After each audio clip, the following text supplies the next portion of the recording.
Hello everyone, welcome to your September edition of Microsoft Rewind, your one-stop place to get all the Microsoft news for the last 30 days. This is covering off things like Copilot, Teams, OneDrive, 365, and so much more. So, without further ado, let's get into it. Okay, so what have we got going on this month? Well, let's start with Copilot.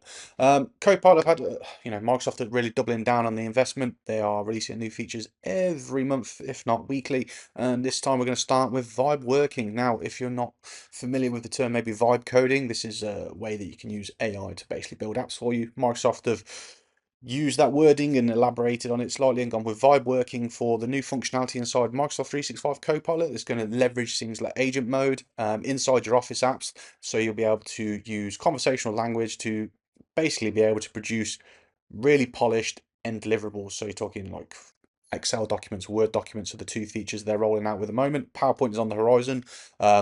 If it's as good as they say it is, PowerPoint would be the one area I'd be really interested in having to play around. So I'm just trying to get access to the preview of that now.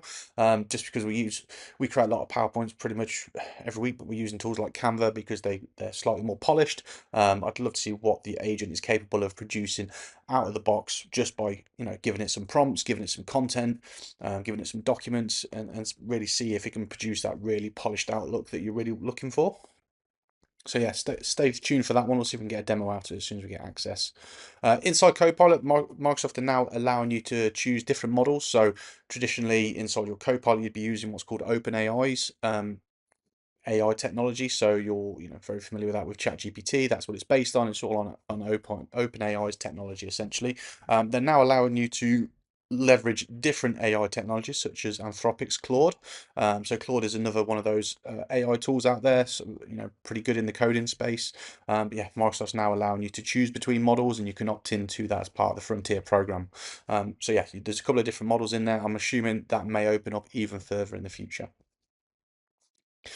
In preview at the moment, there's a knowledge agent. So this knowledge agent is going to be based inside SharePoint. It's basically there to help people. A lot of people create custom agents at the moment linked to SharePoint documents that they can then have conversations with. This is going to be a knowledge agent that's built into the SharePoint platform essentially. So if you're in the web version of SharePoint, you'll have it pop open on the right hand side. As you can see from this little screenshot here, and you can ask it to do things like summarize the files, create an FAQ, or you just use your natural language to then start querying. Let's just say it's an ISMS for, let's say you've got ISO 27001 requirements. You've got your ISMS platform for all your security data and all your management policies. You can then start querying it directly from the knowledge agent. So you wouldn't then need to go out and create a specific agent for this task essentially.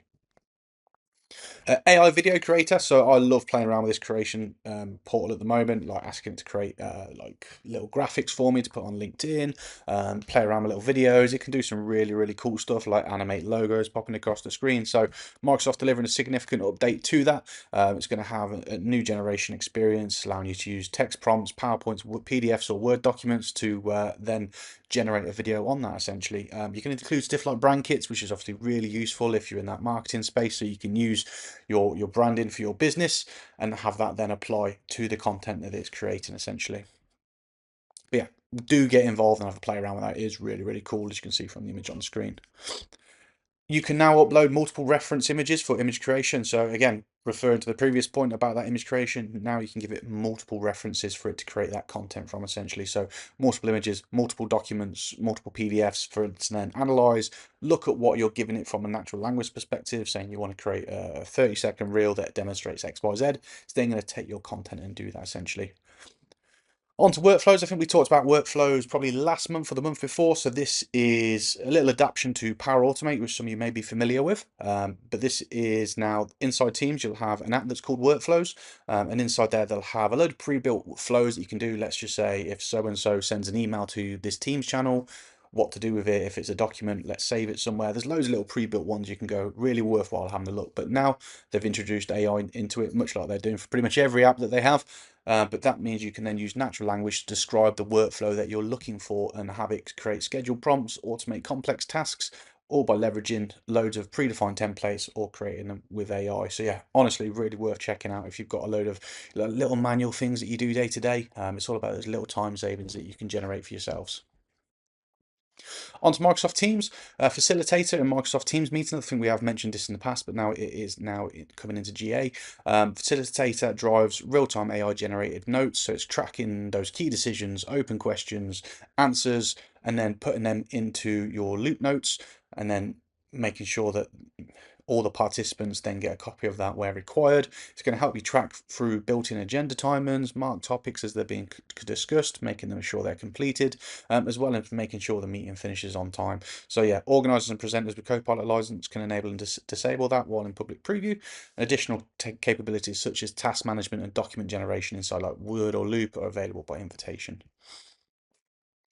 Coming on to Teams groups chats, they're getting a new notes tab. So Microsoft's introducing just a new collaborative notes platform inside the Teams group chats. This is powered by Loop, rather than using OneNote, which is where sort of channel notes go to essentially. So create a new tab inside your chats. You can then edit the notes, agendas, actionable, all inside that chat interface essentially. Admins, you can disable it if you want to, but the features expect to roll out sort of end of September, early October. And if you do want to learn more about Loop, we have got a link to our video that's on YouTube. Yeah, it's a really great Loop video that Chris Hudson put together, so feel free to check that out. Onto Windows. So Windows 25 H2 is now available. This is the latest iteration of Windows 11. Obviously, the latest features are bringing a load of new enhancements, security, performance, and productivity. This update can be installed directly via Windows Updates, and it can be deployed via Intune, Configuration Manager, and all the usual operating system management tools. Now, obviously, just a word of warning, you want to make sure that you're getting this piloted and tested for a couple of users per first in isolation before you go rolling it out across any organization, just to make sure your apps are compatible. There's nothing funky that's going to break inside your environment and you're not going to leave yourself a bit of egg on your face and having to roll back essentially. Onto Microsoft 365 admin. There's quite a bit to cover this month. This could have sat in Copilot, but this is probably more for the admins. Starting in October, Microsoft are going to be automatically installing the Microsoft 365 Copilot app on all devices. They've got your Microsoft 365 desktop apps installed, with the exceptions for enterprise agreements. So this app's going to start to appear in the start menu. It's going to be enabled by default. Admins, you do have the ability to opt out of this. Obviously, feel free to manage that deployment that suits your organizational needs. I know a lot of admins that have been started blocking that, so and then rolling out Copilot as the business requires it and making sure that it's rolled out in a contained fashion rather than letting everyone go wild with the chat app, even if they don't have that full license. So admins, go to 365 apps admin center. You can opt out if required. Make sure you're notifying your end users to reduce confusion and saving yourself those support tickets, and obviously update any internal documentation as it's required. Update on some SharePoint lifecycle management policies. So if you're not familiar with this feature, so lifecycle management policies are all about archiving those sites that you aren't using for X amount of time. Let's just say it's not been accessed in 6 months, 12 months, whatever it may be. You want to have those management policies archive it. Well, now you can upload a CSV to define a custom scope up to 10,000 site URLs for policy enforcement. So any sites with existing retention policies or automatically can be included. Inactivity period settings have been moved to the scope page. There's a few different nuances that have been changed. I'll be honest, the feature that this doesn't include is making sure that your scopes are based on like file last access, it's site access rather than file, which is sometimes, depending on how businesses structure their SharePoint sites, they may have more than the data that they may not segregate that data as much as they want. So yeah, it's really key just to make sure if you're making any changes like that you're doing it carefully and organized. Return of the Microsoft 365 E5 Teams SKU. This is a really interesting one. So back last year, I think it was the European government decided to comply with regulatory pressures in Europe. So Microsoft had to separate Teams away from many of its suites to provide clearer pricing, and basically stop forcing everyone to use Teams. This then meant that people had to then buy Teams separately if you didn't have a SKU that already included it. Microsoft are reversing that change, so now you can get E5 and all the other platforms with Teams included. This is a welcome change for many people. On to one of the biggest changes. So Microsoft have now released 2 new SKUs for the people that have Microsoft 365 Business Premium. They are add-ons for Defender and the PureView suite. These are designed specifically for those businesses under 300 users.